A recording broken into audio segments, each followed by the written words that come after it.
power that liberates the human spirit, that causes man to set up a political and economic order based on the universal principle of justice. And this is why both the Bible and the Holy Quran prophesy a doom coming to this world. For where there is no justice, there is no permanence. The Honorable Elijah Muhammad has taught us that no civilization which is unjust, whose evil outweighs its good, can have any permanence in a universe constructed on the principle of justice. So when we say power at last, forever, we are not speaking only of political power and economic power, but we are talking about that third power that makes the other two powers permanent.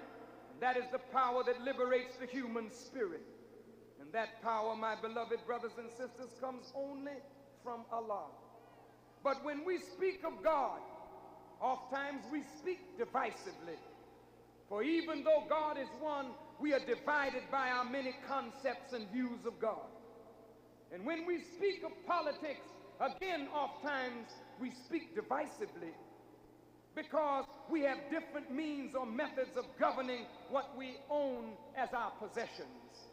However, when we speak of need, when we speak of physical and material need, human need, then we speak in universal terms because our physical, material, and human needs are basically the same. So this message that we bring you this evening will focus on our common needs, our common desire to satisfy needs, and a common solution that will give us the satisfaction of all of our basic needs. Africa, the Caribbean, black people in America, the American Indians, the third world people, people throughout the world have an economic need. Africa has a need for the knowledge and technology that will allow Africa to take her resources and put them into her service and the service of others. The Caribbean has that same need. Indian people in America have an economic need. Though they live on reservations, there must be the knowledge and technology to transform those reservations into actual havens for the Indian people. They need knowledge and technology. Yes, black people in America, for us, we don't have any land, no mineral wealth, but what we have as a resource is the wealth and talent of our own being, over which we have no mastery. So we must regain control of ourselves. Then we must gain control of $190 billion purchasing power that we are blessed to get out of the American economy. So let us start this afternoon with black people here in America, because black people and Indian people are a significant factor in the liberation struggle of all oppressed people throughout the world. The black people in America over the last 4 centuries of our sojourn have produced many great leaders. There are 5 great leaders who have left us 5 great legacies. These 5 great leaders are Frederick Douglass, Booker T. Washington, W.E.B. Du Bois, Marcus Garvey, and the Honorable Elijah Muhammad. Now, beloved, Frederick Douglass gave us the brilliance of oratory and the basis for protest to demand justice from a government and people who had deprived us of the essentials of life. Booker T. Washington gave us the legacy of black people being trained in agriculture and industry that the black man and woman may begin to do for ourselves. But Booker T. Washington did not necessarily agree that blacks should return to Africa, but he said we should drop our buckets down where we are, meaning that we should draw life and sustenance from the soil under our feet. Wherever we are on the earth, that is ours. Don't you ever think that the earth belongs to anyone but the righteous. Listen.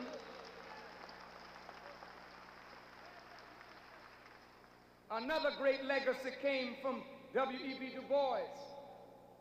He felt that among us was a talented tenth whose mind should be developed in philosophy, in the development of ideas, that we should become thinkers, formulators, and planners.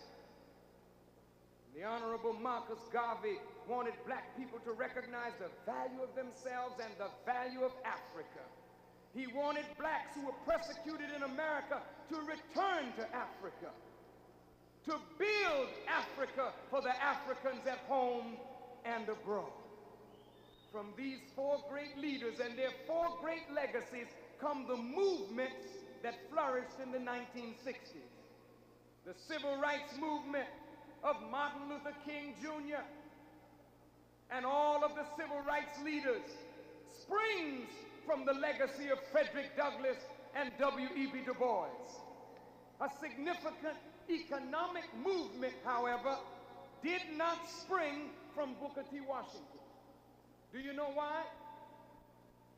The other leaders were so busy not studying his strategy, but calling him an Uncle Tom. So when he was maligned as an Uncle Tom, and those of us who came after Booker T. Washington began to see him as an Uncle Tom, we didn't pay attention to what the man said. So out of Booker T. Washington, no significant economic movement began. If we would have produced that great economic movement from Booker T. Washington, we wouldn't even be talking about what we're talking about today, power at last forever. We would have it. Marcus Garvey was the father of nationalist thought in America. And from Mr. Garvey has sprung a significant movement. Now, the Honorable Elijah Muhammad, many historians don't really want to give him credit. The Honorable Elijah Muhammad was similar to these four great leaders, but yet he was different. The Honorable Elijah Muhammad adapted the program of nation building with the demands of Frederick Douglass for equal justice. His program fulfilled the talented tenth concept of W.E.B. Du Bois, linking it with the philosophy of Booker T. Washington. He asked for separation, either to return to Africa or for separate states here in America. This was hard on our ears, but he also said quite subtly that he could show us how to get along better with our slave masters' children.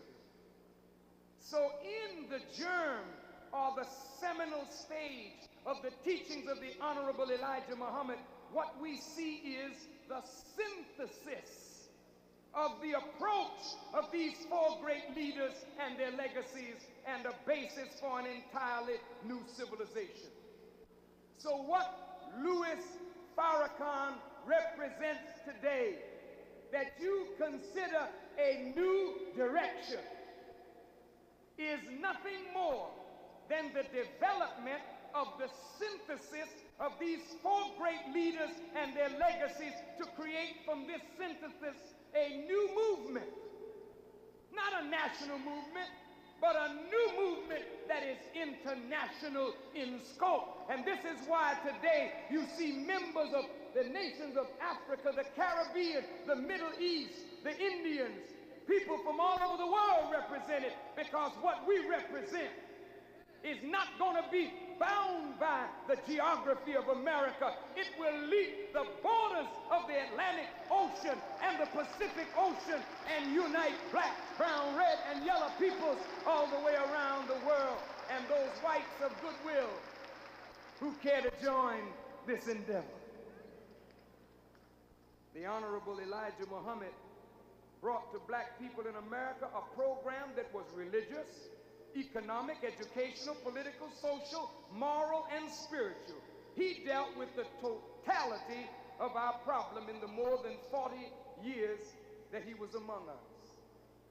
So you see, Louis Farrakhan is developing a religious synthesis so that we can bring people of various religions and expressions together for one common cause. This is why Christians are here, Hebrews are here, agnostics are here, people of every persuasion are here. Why? Because you see Louis Farrakhan as a threat to your particular religious ideology? No, you see in Louis Farrakhan a man that has transcended the secularism of this kind of religious dogma and teaching. Yes.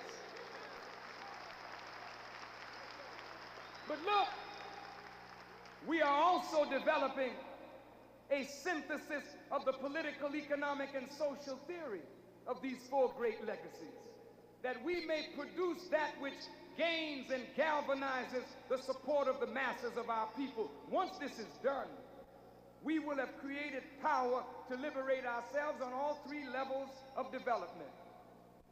What is this that we have evolved? It is called simply power.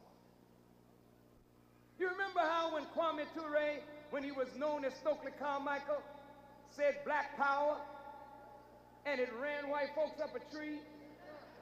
Why did they get excited when the brother said power? It's because they understood that if black folk ever achieved power, liberation is a matter of fact. You can't be liberated without power. If you achieve it, you're liberated. But then they got us arguing over how to define it.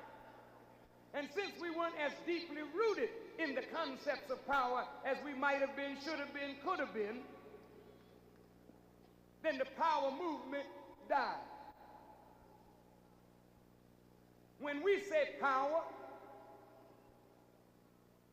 we are talking about people organized. Listen to the words. People. What? Organized. Look at the people that are here today. If we were organized, we got power. This is why when the brother from Azania in South Africa was boarding the plane to come here to be with us today, they arrested him and arrested the top leaders of Azapo, because South Africa, with just a tape of Brother Farrakhan in South Africa, it's tearing up South Africa, so much so that the young brothers of South Africa say they don't want to hear anything a black leader in America has to say except Louis Farrakhan. Why?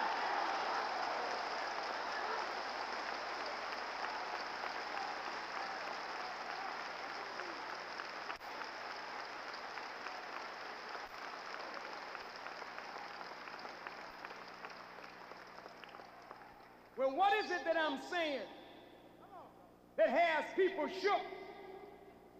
What is it that I am saying that engenders fear in the hearts of our oppressors?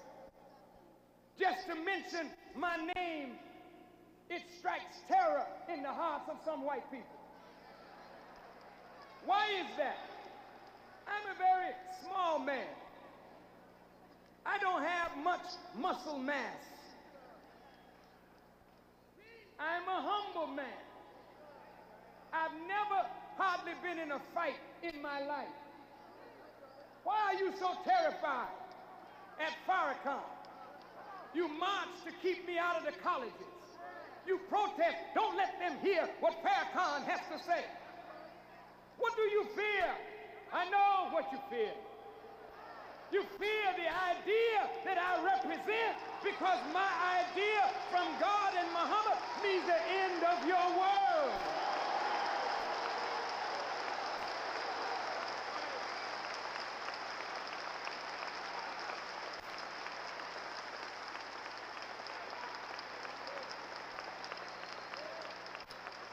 Beloved brothers and sisters, I say this with deep humility.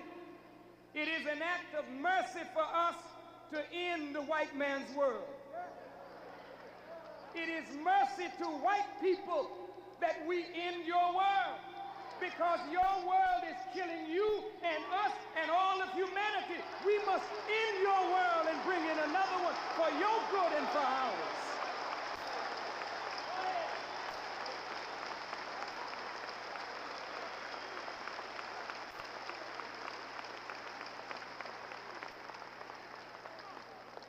So we are people organized and working for economic rebirth.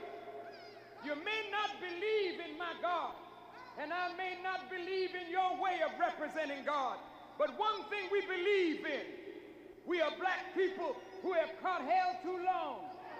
We are Indian people who have suffered too long. We are oppressed people who have suffered too long. And so now we recognize I can't do it by myself. You can't do it by yourself. So we must organize and organize and organize and then link up with all those who are organizing.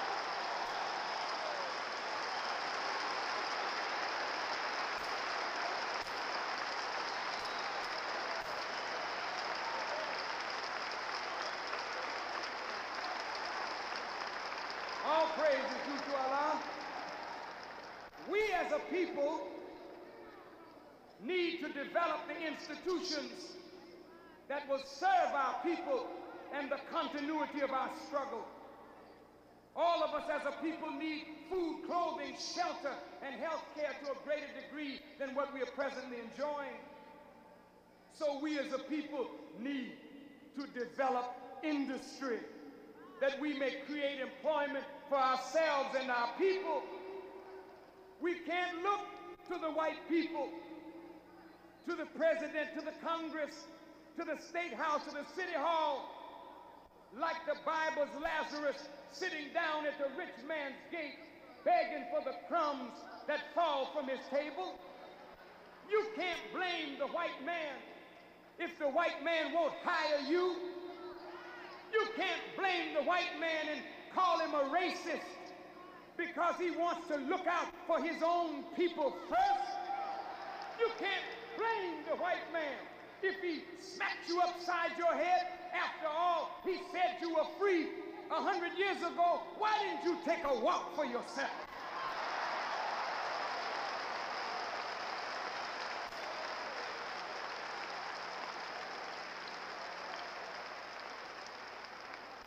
Brothers and sisters,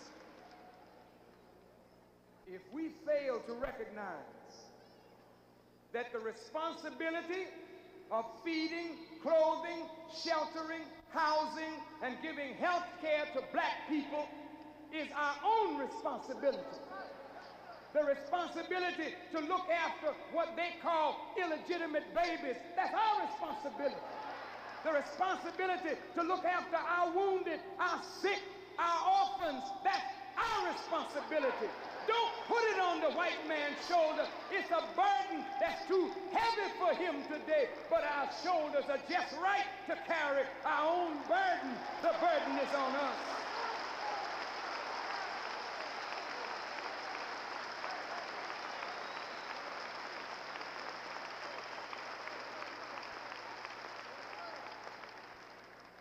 Now, if those on the TV screen would put up an image, there's an image that I'd like them to put up on that screen. If they don't do it, let me describe it for you. I can't draw well, but I want you to picture a head. Can you see it? Just a head and a body. If you've got a head and a body, something is missing. There it is. It's on the screen. You've got a head and a body. What's missing? A neck. Well, if your neck is missing, your head is dead. If your neck is missing, your body is dead.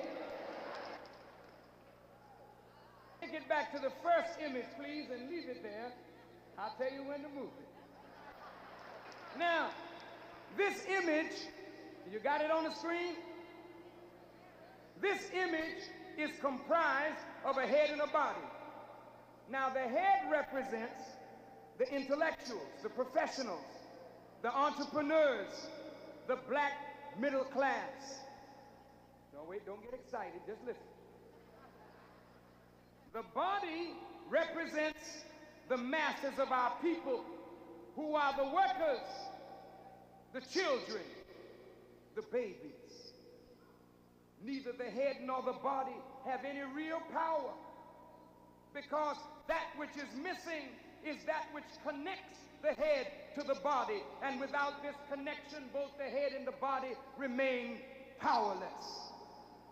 If only the head, the intellectuals, the professionals, the entrepreneurs were connected to the masses of the people by means of a workable program that the masses could be put to work, ending employment by creating industry, we could strengthen old institutions and build new ones which would provide a future for our young.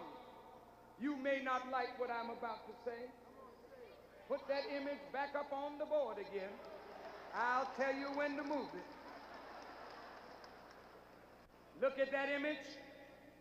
I want to say this to all of our intellectuals that are present here this afternoon. The black intellectuals represent the salvation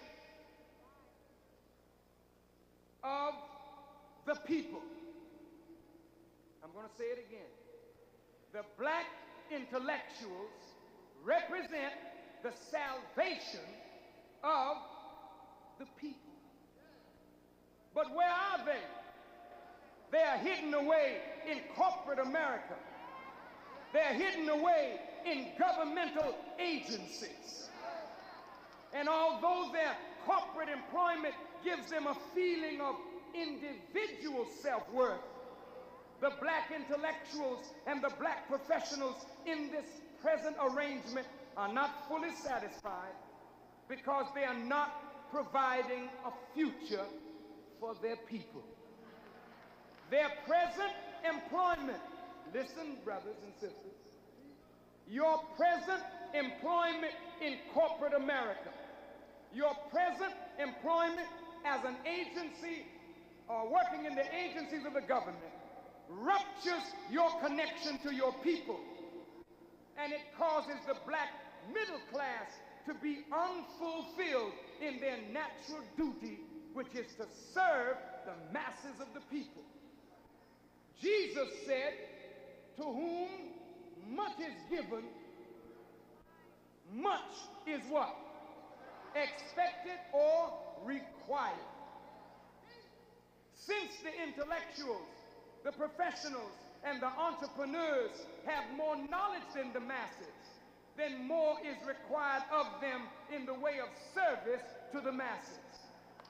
If the black middle class does not serve the masses, but serve only our personal desires, then the black middle class has corrupted its own spirit because it is not fulfilling a very natural duty. And any program that is to empower black people to liberate themselves politically and economically must connect the natural seers, hearers, thinkers, planners, and speakers to the working masses of the people. Now listen, the talented tenth of the population must be connected to the working masses who are willing to drop their buckets down where they are, that both the classes and the masses may be further developed by their partnership in the development of industry. This head or image wears a frown. You know why it's wearing a frown? It's not satisfying its natural duty. Black middle class, you can dress up in fine clothes, drive nice cars, live in a nice home, talk about your bank account, talk about the material things you've acquired, but deep down inside, you know that is a facade to hide the emptiness of your soul. You know that, and I know it too. Listen, the head is frowning, put it back, because it is hidden away in corporate America unfulfilled. This head is frowning because even though it has the material things of life, the soul of the black middle class is empty. But what is the condition of the body? The masses are frowning too. And the masses are frowning at the black intellectuals. The masses are frowning at the black middle class, thinking that the black middle class is only looking out for themselves. The black middle class is not responsible for our condition. The black middle class is as much a victim of the system as the black masses. But what the enemy wants to do is turn the masses against the classes, so that if we kill the black middle class, we have killed our head, and nobody can live without a head.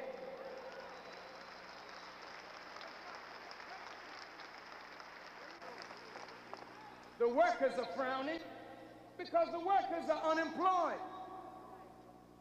The children are turning on each other. And if this condition prevails, the babies that are coming to birth have no future at all. We need a program, brothers and sisters, that will connect the head with the masses. And the problem with black leadership has been that we have been looking to Washington, D.C. to provide us with this program. No, no, no. Thank God for Ronald Reagan. No, no, no. You prayed that God would give you Mondale. It isn't that God doesn't answer prayers. He just knows best what you need. He gave you Ronald Reagan so that Ronald Reagan can cut back on you, so that you wouldn't be looking to the same white father that your slave mentality parents look to. You gotta look to yourself, you gotta look to God, and organize, and together we will lift ourselves from this condition. You got a couple more minutes? You got a couple more? It's gonna be a little more than two. Now look, this program is needed in Africa. It's needed in the Caribbean and throughout the third world. The African intellectuals are running from Africa, finding a haven in Europe and America. There is a serious brain drain in Africa. And there's a serious brain drain in the Caribbean, because our intellectuals have a priority that needs to be readjusted. This priority oftentimes is that our black intellectuals want the finer things of life before serving the masses of the people. African, Caribbean, and third world governments need to develop the right political atmosphere that will allow their intellectuals to bring their knowledge home to the service of their people. So there's fault on the side of the intellectual, but there's fault on the side of the government that failed to provide the right political atmosphere that an intellectual can breathe in. Now listen, intellectuals, if we use our knowledge to serve the masses, we are justified in having the finer things of life which come naturally to us by following the natural law. So look, we must stop the brain drain of African intellectuals to Europe and America, and we must stop the brain drain of the Caribbean intellectuals to Europe and America, and we must stop the brain